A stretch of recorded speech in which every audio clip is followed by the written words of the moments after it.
The gaming industry is not the same beast that it was 30 years ago. It's not even the one that it was 20 years ago. From the days of the first home consoles to around the PS3 and Xbox 360 generation, games were progressing at an unprecedented rate.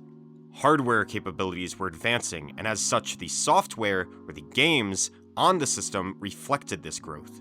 Games becoming larger, more and more graphically impressive, more complex stories, expectations for features such as voice acting, and with every new console generation, the prior one was made almost irrelevant. A game released in 1998 and another game released in 2001 could look radically different from each other, and one could easily assume that these two games were maybe perhaps 10 years apart, as opposed to only 3. That is not to say that when a new system launched, the old one suddenly became completely obsolete. People would still use systems like the PlayStation 2 years after its successor already launched, but the technological leap that occurred with each generation all but guaranteed you truly felt that the next generation was out. But even within these console generations, growth was exponential, as developers became more and more familiar with the hardware they had access to and how to most effectively utilize it, meaning what was capable at the start of a console generation, what was capable at the end of a console generation, many times could make it feel like two completely different systems itself. For example, from a technological standpoint, Oblivion blew the doors off of Morrowind's mechanics and visuals, clearly making the leap from the original Xbox to the Xbox 360 obvious. But then again, Skyrim, although definitely buggy, took it even farther, and even though it was released on the same system as Oblivion, one could not be faulted for assuming that these two games released on two separate systems just by looking at them. A thriving industry, exponential growth and advancement. What could possibly go wrong for the gaming medium? Well, the problem soon began to arise that as games progressed further and further, games released just a few years prior looked increasingly outdated. Iconic games that once were the peak of the industry were now so far away from what the medium was capable of. For example, Super Mario 64 was released in 1996, and since its release was considered an instant classic. The graphics, controls, mechanics, music, and many other elements were praised to be the best the medium had to offer. However, just 6 years later, in 2002, we received Mario Sunshine. For the average, casual consumer, the graphical upgrade alone was enough to completely look past Mario 64. Then, by 2007, just over the 10-year mark of Mario 64's release, we received Mario Galaxy. Realistically, what average consumer or casual video game player is going to even consider trying Mario 64 after a game like Mario Galaxy is out? Now, before you get angry and head down to the comments, know that I am talking about the average consumer.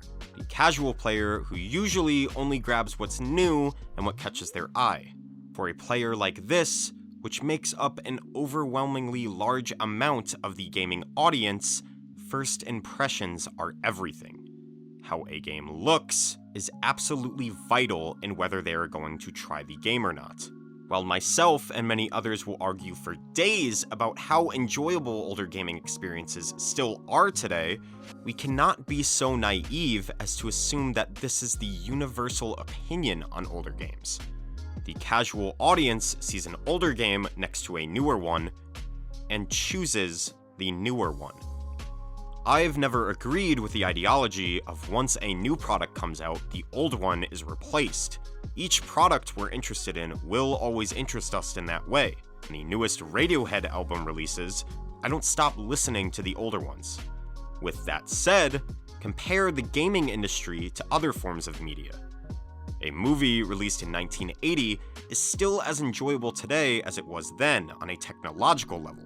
Of course, the content of the movie may be of different tastes and standards than that of today's, but 16 Candles or The Goonies do not feel as outdated in their medium as, say, Mario 64 felt in the gaming medium at the time of Galaxy's or even Sunshine's release. Now, compare this growth to the gaming industry of today. Watch Dogs released in 2014, and here is Watch Dogs Legion, which released in 2020.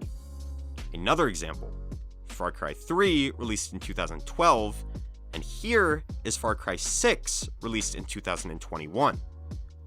Definitely an upgrade is noticeable, but not nearly as huge of a difference between these games from what we saw in previous generations. We've almost hit a plateau of what gaming can achieve graphically, I believe. And while the industry will surely chase the ceiling up as high as it can go forever, with the medium reaching this soft peak, now is the perfect time for us to catch up to the rapid growth the industry has seen since its inception. Now is the perfect time for remakes. For those unaware, the gaming industry has two main forms of remakes, with the terms getting used synonymously. First, there are remasters, which is the exact same game that was released on previous hardware and sees the developers tweaking settings such as the resolution, frame rate, controls, and maybe packages in some elements like downloadable content or other exclusive content. And then they re-release it, usually for a much lower cost than a current generation game. However, most of the time these remasters come in packs with their sequels or other content that the developers feel justifies selling it at retail price again. Or in the case of Nintendo, there is no reason. Give us your money. A remake, on the other hand, is where developers take an existing game and rebuild it from the ground up to the standards of the current console generation. Sometimes they'll add in new story elements or areas, or maybe they'll remove some things that they thought weren't working. This has become a point of contention for many in the wider gaming audience. Many feel that their favorite companies have become lazy, and instead of giving us entirely new experiences, they're simply trying to push out old games with a few small and easy tweaks here and there, and then they sell them back to us for almost full price. And that's definitely not the exception for most of these developers. Many remasters are bare bones, some even running considerably worse than that of their original counterparts. Or if not that, then the difference is so minuscule that it's entirely obvious that the remaster was just an attempt to make a quick buck.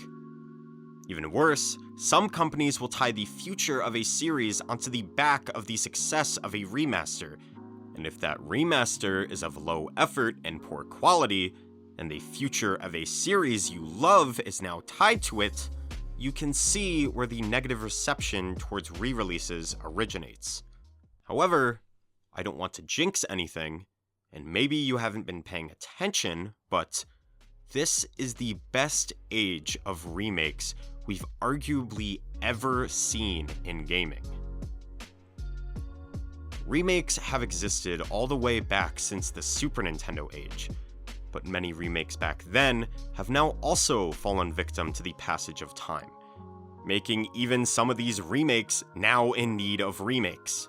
But with the growth of the technological performance in the medium slowing down the past few years, we finally are getting a chance to catch up and make all of these classic games many hold near and dear both look and play the way that their old fans remember them looking, while at the same time introducing them and making them relevant with a whole new audience of people. I remember Shadow of the Colossus as one of the most beautiful and artistic games that has an atmosphere unrivaled in the entire medium. Truly one of my favorite games of all time. For a new player today, will they go back to that original PS2 version?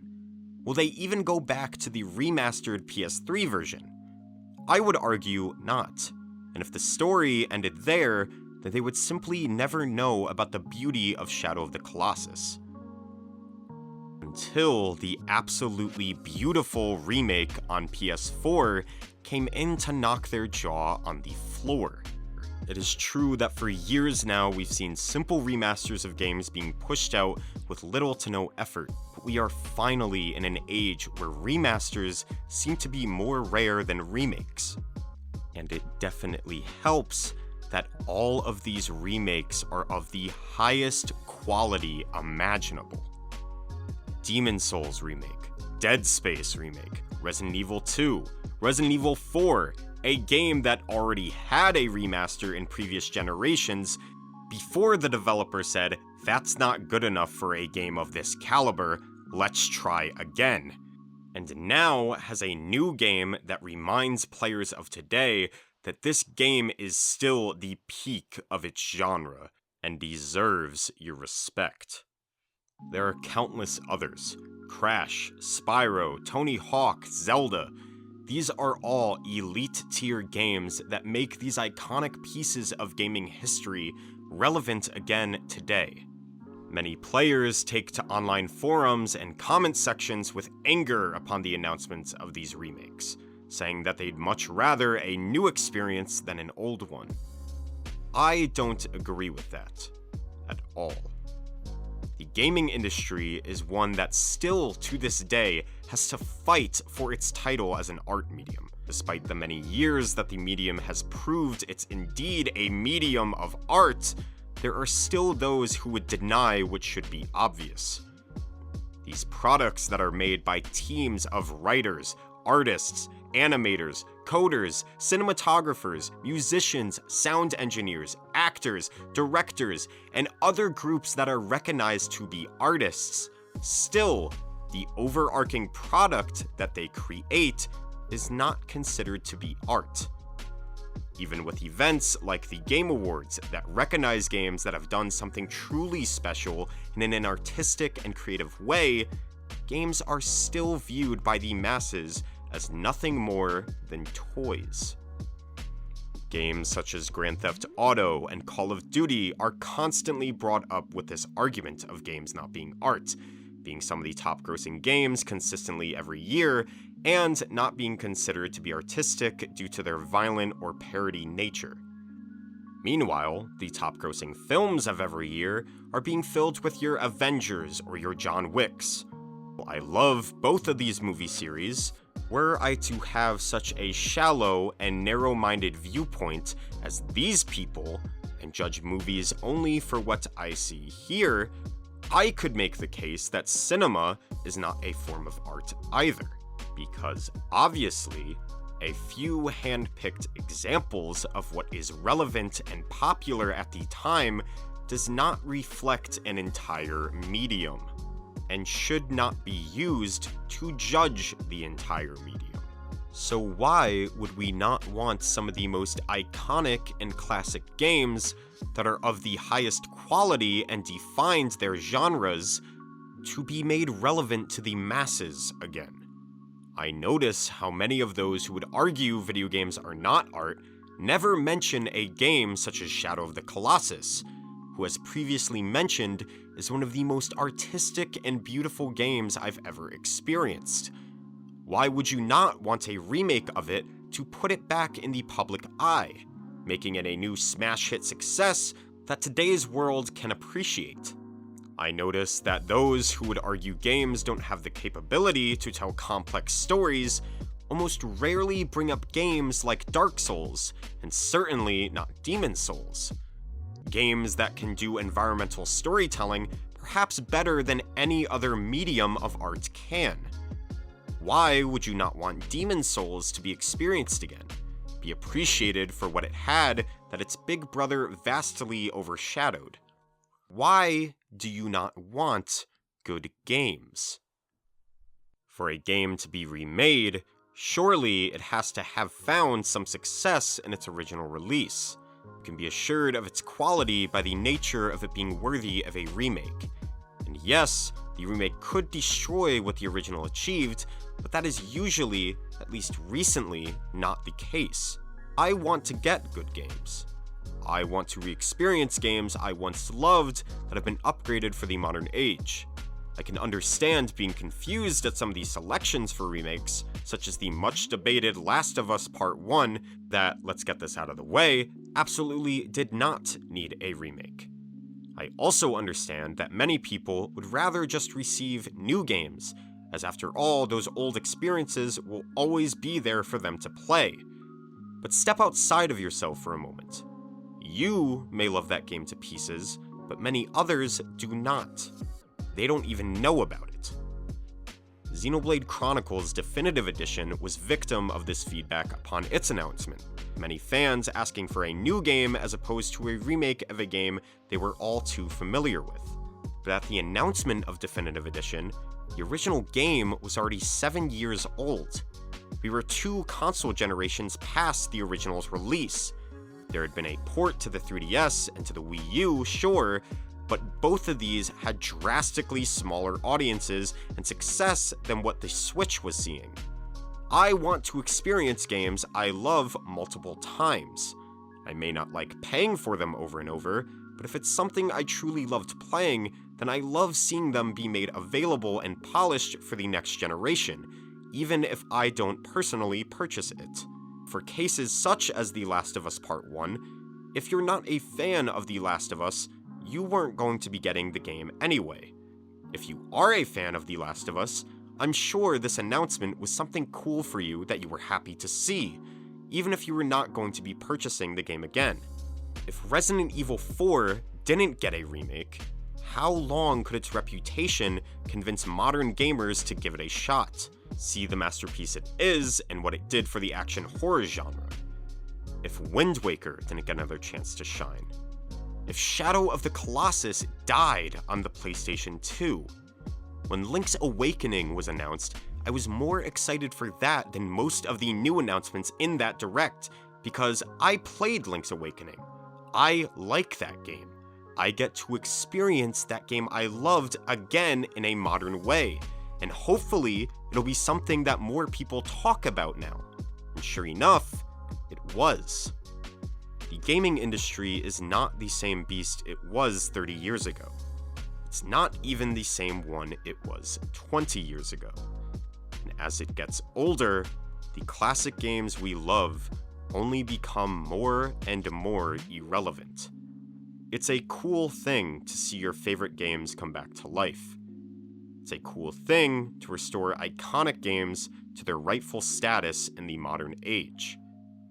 It's a cool thing to get a good remake.